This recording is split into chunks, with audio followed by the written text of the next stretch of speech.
नमस्कार मंडळी. वित्त विवेचनच्या आजच्या भागामध्ये तुमचं सगळ्यांचं मनापासून स्वागत. मी रवींद्र गोखले. शेवटी एकदाचं अमेरिकेबरोबरचं लॉंग अवेटेड, म्हणजे अक्षरशः वर्षभर अवेटेड असं ते जसं म्हणतात फादर ऑफ ऑल डील्स, ते शेवटी एकदाचं ते पार पडलेलं आहे. आता विरोधक तर सगळे म्हणत आहेत की मोदींनी देश विकला, आणि मोदींचे जे फॉलोअर्स आहेत ते सगळे म्हणतात की हे खरोखरच फादर ऑफ ऑल डील्स, आणि आता ह्याच्यातनं भारताची म्हणजे प्रचंड अशी मोठी काहीतरी प्रगती वगैरे होणार आहे. तर आजच्या या एपिसोडमध्ये आपण ते तर नक्कीच समजून घ्यायचा प्रयत्न करू की ह्या डील काय आहे, कसं झालं आहे, काय झालं आहे. पण त्याच्यापेक्षा महत्त्वाचं मंडळी, हे डील झालं का, कशासाठी झालं, आणि एवढं घाई गडबडीत पळत पळत असं झालं का, काय हे. तर त्याच्या मागची जी काही स्टोरी असेल त्याचं आपण आज ॲनालिसिस काढायचा पहिल्यांदा प्रयत्न करूया. तर ते समजून घेण्यासाठी सगळ्यात पहिल्यांदा आपल्याला गेल्या महिन्याभरामध्ये ज्या काही ग्लोबल आणि लोकल अशा ज्या काही वेगवेगळ्या घटना घडलेल्या आहेत सगळ्या ठिकाणी, त्याचा थोडासा अंडरस्टँडिंग करून घ्यावं लागेल. ते एकदा कळलं आपल्याला, त्याच्या मागची स्टोरी काय आहे ती नक्कीच आपल्याला सगळी कळेल.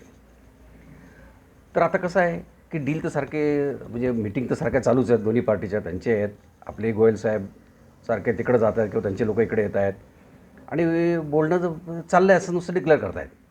पण माझ्या मते ते बोलणं वगैरे सगळं कधीच संपलेलं आहे. बोलणं वगैरे आता काही त्याच्यात काही पॉईंट राहिलं नव्हतं. म्हणजे अमेरिकेला किंवा त्यांच्या त्या टीमला पूर्णपणे कळलं होतं की भारताला काय पाहिजे, म्हणजे काय ते देऊ शकतात आणि काय ते घेऊ शकतात, हे क्लिअर होतं. आणि आपल्याला क्लिअर होतं की त्यांच्याकडनं आपल्याला काय पाहिजे.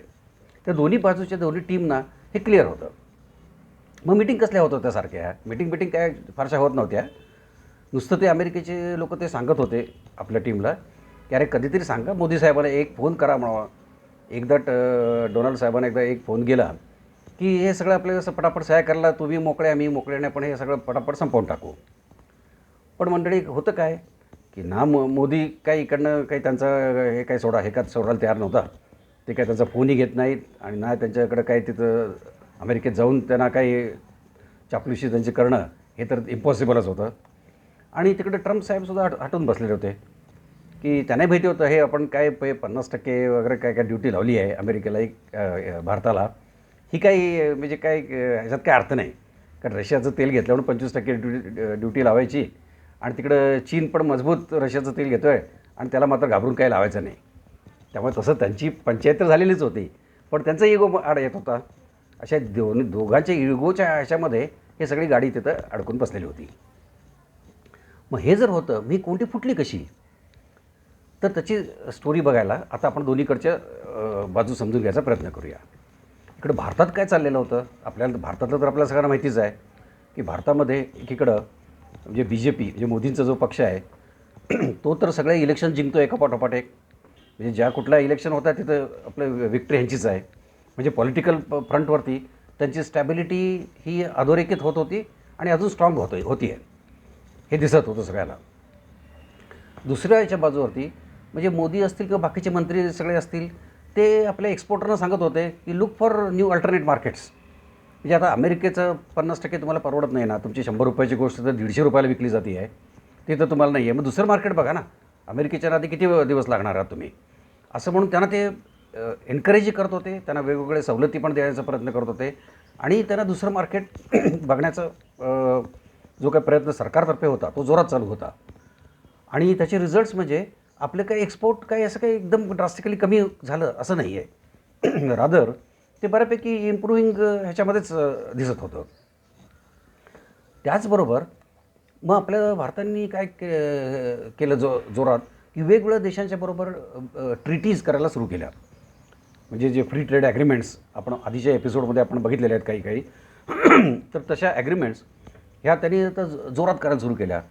आणि त्यात सगळ्यात मोठं जे घटना घडली ती म्हणजे मी गेल्या एपिसोडमध्ये सांगितल्यासारखं ती युरोपियन युनियनबरोबरची जी एक मोठी ट्रेड डील झाली आपली, ज्यांना तरी अगदी म्हणजे मदर ऑफ ऑल ट्रेड्स अशा भाषेत त्यांनी ते सांगितलं.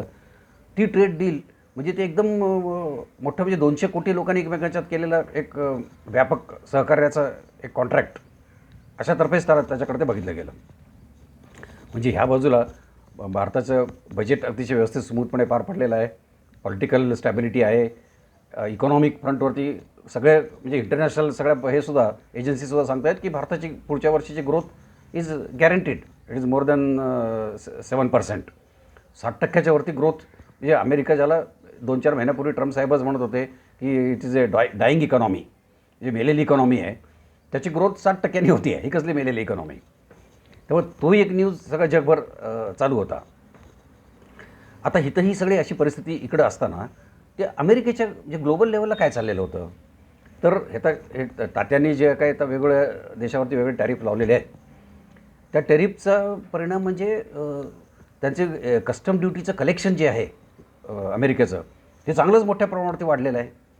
बरं, जरी ते ट्रम्प सांगत असले की हे पैसे मी चायनाकडनं वसूल करतो आहे, भारताकडनं वसूल करतो आहे, युरोपियन युनियनकडनं वसूल करतो आहे, पण प्रत्यक्षात हे कोण देत होतं पैसे? हे जे काही पैसे देत होते ते अमेरिकन कन्झ्युमरच देत होते. म्हणजे जे अमेरिकन लोक बाय करतात प्रॉडक्ट्स, त्याच्या किमती हळूहळू वाढायला सुरू झालेल्या होत्या. कारण हा जो काय इम्पोर्ट ड्युटी लागली अमेरिकेमध्ये, ते अमेरिकन बायर इम्पोर्टरच ते क्लिअर देत होता आणि ते फायनली अमेरिकन बायरकडे जात होती ती. म्हणजे एक प्रकारे हळूहळू का होईना तिथली महागाई वाढायला नक्कीच सुरुवात झालेली आहे. दुसरं, पॉलिटिकल फ्रंटवरती त्यांचं काय चाललेलं आहे, तर तसं बघितलं तर तात्यांचं जवळजवळ सगळीकडं म्हणजे फेल्युअरच दिसतं आहे. किती काहीतरी आव आणून ते आपल्या जोरात लाल लगदी टाय वगैरे घालून फिरत जरी असले तरी 2 दिवसात जे युद्ध थांबवणं होतं आहे ते रशिया आणि युक्रेनचं 2 वर्ष झाली तरी थांबायचं काय नाव घेत नाही. आता त्यांना येऊन 1 वर्ष होऊन गेलं, ते युद्धाचं काय थांबायचं काही लक्षण नाही आहे. इस्रायलचं युद्ध थांबवलं म्हणून मोठी टिमकी मारली त्यांनी, अगदी मोठी तिथं गाझामध्ये मिटिंग घेऊन त्यांनी जोरदार भाषणबाजी केली. पण दर आठवड्याला एक बातमी आहे की इस्रायल एक बॉम्ब काहीतरी मिसाईल फोडतो आहे तिकडं आणि सांगतो आहे की आम्ही अजून हमासच्या 4 लोकांना मारलं. म्हणजे तिथेही काय फार स्टॅबिलिटी झाली अशातलं काही भाग नाही. इराणची तरी त्यांची ती काही किती दम दिला, इराण ते खमकेपणानं अजून ते उभेच आहेत आणि की ते उलटे दम देत आहेत की तुम्ही आम्हाला जर काही केलं तर आम्ही तुम्हाला करू. म्हणजे तिथेही काही फारसं काही त्यांना यश येते असं दिसत नाही. त्यांची जी मित्र अमेरिकेचे आहेत आणि कालपर्यंत होते असं म्हणू आपण, भारत आहेत म्हणण्यापेक्षा, की जे म्हणजे कॅनडा असेल, युरोपियन युनियन आहे, जपान आहे, कोरिया आहे, हे सगळ्यांच्याकडं आता हळूहळू मतप्रवाह त्या देशांमध्ये सुरू झालेला आहे की is America A real friend? तो खराब मित्र आहे का काय आहे का नुसतं आपला बिझनेस बघतो आहे आणि आपल्याशी हे करतो आहे? असा एक चांगला जोरदार मतप्रवाह तिथं व्हायला लागलेला आहे. आणि अँटी अमेरिका सेंटिमेंट्स ह्या सगळ्या त्यांच्या सोकॉल्ड मित्र देशामध्ये ऑलरेडी सुरू झालं आहे. त्याच्यावरती कडी म्हणजे आता जस्ट 8-10 दिवसापूर्वी कॅनडाचे पंतप्रधान गेले डायरेक्टली चायनालाच. जे चायना त्यांना इतकी वर्ष ते अगदी शत्रूच म्हणत होते, कारण अमेरिकेच्या होमध्ये हो मिळवत होते, ते गेले तिथं आणि म्हणाले आम्ही चायनाबरोबर त्यांनी ट्रीटी करून सह्या करून मोकळे झाले. तेवढे चायनीज प्रोडक्टला, चायनीज कार्सना की कॅनडामध्ये प्रवेश. म्हणजे हे नवीनच अमेरिका सोडून अमेरिकेचे मित्र दुसऱ्यांचीच मैत्री करायला लागले एका पाठोपाठ एक. म्हणजे अमेरिकेची एक प्रकारे चांगली कोंडीच व्हायला लागलेली सगळी ह्या फ्रंटवरती. आता त्या बॅकग्राऊंडवरती त्यांनी नवीन जे आता एक राजदूत अपॉइंट केले भारतामध्ये, ते राजदूत ते मिस्टर सर्जिओ नावाचे आहे. ते अगदी ते खास गोटातले आहेत बरं का, ते ट्रम्प तात्यांच्या, ते म्हणजे अगदी खास मित्र आहेत. तर हे सगळं बॅकग्राऊंड आणि हे सगळं रिपोर्टिंग ते सगळं तिथं ट्रम्पना ते रेग्युलरली करत होते की तुम्ही किती त्यांना मारताय, चेपताय, सगळं करताय. यांची रशियाची तेल खरेदी व्यवस्थित चालूच आहे, तिथं काय ढिम्म काय फरक पडत नाही, तिथली इंडस्ट्री व्यवस्थित चाललेली आहे, नवीन मार्केट्स होत आहेत, नवीन त्यांचे ट्रेड ॲग्रीमेंट्स होत आहेत वेगळ्या देशांच्याबरोबर, please close this matter as early as possible, असा त्यांनी क्लिअर सिग्नल तिकडं अमेरिकेच्या प्रेसिडेंटनं तो दिलेला होता. आता अमेरिकेमध्ये ह्या वर्षाअखेरीला तिथं मिड टर्म इलेक्शन्स आहेत आणि ही परिस्थिती अशीच जर राहिली तर ती जे काय ते 56 इंचीची छाती घेऊन ते ट्रम्प साहेब फिरत आहेत ती किती पोकळ आहे हे पुढच्या 2-4 महिन्यामध्ये सगळं अमेरिकेला कळणारच आहे. ना कोणी मित्र राहिला आहे त्याचा, ना कुठं कोणाशी त्यांचं काही चांगलं रिलेशन आहे, ना कुठले काही युद्ध थांबवत आहेत आणि ना कुठली तिथली महागाई कंट्रोलमध्ये येते आहे. तर ह्या बॅकग्राऊंडवरती आता ट्रम्प त्यांना वाटायला लागलं एक काहीतरी आता एक मोठं असं काहीतरी एक आपण दाखवलं पाहिजे की काहीतरी एक अचिव्हमेंट झाली आहे आपली मोठी बाबा. मग काय केलं सरळ त्यांनी आपलं 3 फेब्रुवारीला उचलला फोन आणि लावला डायरेक्टली मोदींना. आणि माझ्या मते बोलणं काय झालं, काय नाही, कैसे हो भाई मोदी, ठीक आहे सब कुछ, अरे तुम्हाला सांगायचंच राहिलं, आज मी ते ट्रेड ॲग्रीमेंट सही करतो बरं का, झालं आपलं, इट इज ओके, तुमची 50%ची ड्युटी 18% झाली. असं सांगूनच टाकलं तिथं डायरेक्टली. आणि हे त्यांची जी काही ट्रूथ मीडिया, त्यांचं जे काही सोशल मीडिया अकाउंट आहे, त्या अकाउंटवरती तर मोठं पानभर लगेच 2 मिनिटात लिहून ते झाले मोकळे, की भारताबरोबर ॲग्रीमेंट आम्ही केलेलं आहे. आत्ताच मोदींचे माझं फोनवरती बोलणं झालं आणि I am very happy to announce की ते 50%चं त्यांनी 18% आता मी त्यांना ऑलरेडी सांगून टाकलेलं आहे. आणि ते ट्रम्प तात्या ते जरी म्हणजे मी पडलो तरी माझी पाठवर ही तर त्यांची स्टाईल आहे कामाची, आपल्याला माहितीच आहे ते. त्यामुळे त्यांनी त्या पत्रात सगळं लिहूनच टाकलं, त्यांच्या मनातलं जे होतं ते आणि जे काय कसं काय बोलणं नाही झालं आणि काय नाही झालं त्यांनी लिहून टाकलं की भारताने आम्हाला प्रॉमिस केलं आहे की आम्ही रशियाचं तेल घेणं कमी करू, आम्ही $500 बिलियन व्यापार करू, असं भारताने मला कमिटमेंट दिलेली आहे. म्हणजे आत्ता $50 बिलियनचं आहे बरं का फक्त, ते $500 बिलियन ते करायला तयार आहेत. सगळ्या अमेरिकेच्या शेतकऱ्या मला वरती सगळी त्यांनी 0% ड्युटी केलेली आहे आणि अमुक केलं आणि तमुक केलं आहे हे सगळं. त्यामुळे अमेरिकेतल्या शेतकऱ्यांना आता एकदम अच्छे दिन आले. आता भारताचं एवढं मोठं 140 कोटी लोकांचं मार्केट तुमच्यासाठी ओपन झालं, सगळं काय वाटेल ते त्याला पाहिजे ते स्टोरी सगळे लिहून झाले मोकळे महाराज ते. बरं, आणि इकडं उडाली घाबरगुंडी. हे झालं त्यांच्याकडनं डिक्लेअर झालं आणि इकडं ते गोयल साहेब आणखीन सगळी मंडळी एकमेकांच्याकडे बघायला आले, रे काय कधी झालं, काय झालं. बरं, एक ॲग्रीमेंटची म्हणजे एक प्रथा आहे जागतिक की बाबा दोन्ही पार्टी एकत्र बसतात, मग एक 500 पानी एक डॉक्युमेंट बनतं, त्या प्रत्येक पानावरती अशी सही केली जाते, शेवटी 1-2-4 विटनेसची सही, आणि मग दोघांनी म्हणून प्रेस कॉन्फरन्स घेऊन हे आमचं ॲग्रीमेंट आहे ही सांगायची एक स्टँडर्ड प्रथा आहे जगभर. आपलं यूचं तुमच्या लक्षात झालं, युरोपियन युनियनबरोबर आपलं कसं झालं ते. हे ते एक पत्र लिहून त्यांनी मग आपलं झाले मोकळे. लावलं आहे गोयल साहेबांनी तिकडं अमेरिकेतल्या त्या तिथल्या दुसऱ्या माणसाला फोन की जे यांच्यावर्षी निगोशिएट करत होते की अरे बाबा काय झालं, काय झालं. तोही म्हणाला अरे बाबा बघतो आणि सांगतो तुला काय झालं आहे. मग त्यांनी सांगितलं, आता साहेबांनी सही केली काल, आता आपण बसून आता ठरवू आता काय करायचं आहे.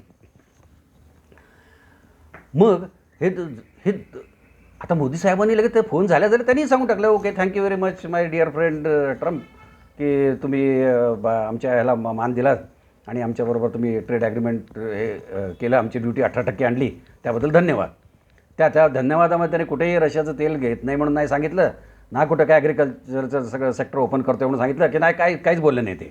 तेवढं आपलं त्यांनी 2 ओळीचं त्यांनी थँक्यू मेसेज देऊन टाकला. इथं गोयलची झाली पंचायत. त्यांच्या मागं लोक मागं लागले की प्रेस कॉन्फरन्स घ्या आणि सांगा आम्हाला काय झालं आहे.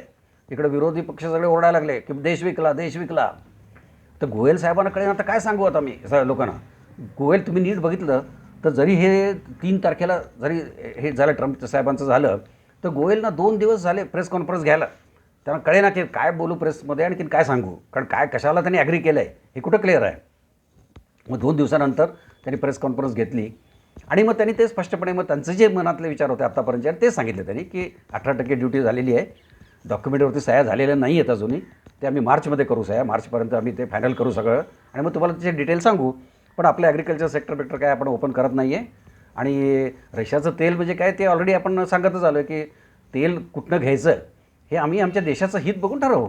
उद्या तुम्ही व्हेनेझुएलामधनं तेल घ्या तर ते घेऊ, आम्ही इराणमधनं घेऊ, आम्ही आणखीन जगभरातनं अमेरिकेतलं घेऊ आणि रशियाचं घेऊ, कुठलंही घेऊ आम्ही, आम्हाला जे स्वस्तात मिळतं आणि चांगलं मिळतं ते तेल घेणार आम्ही.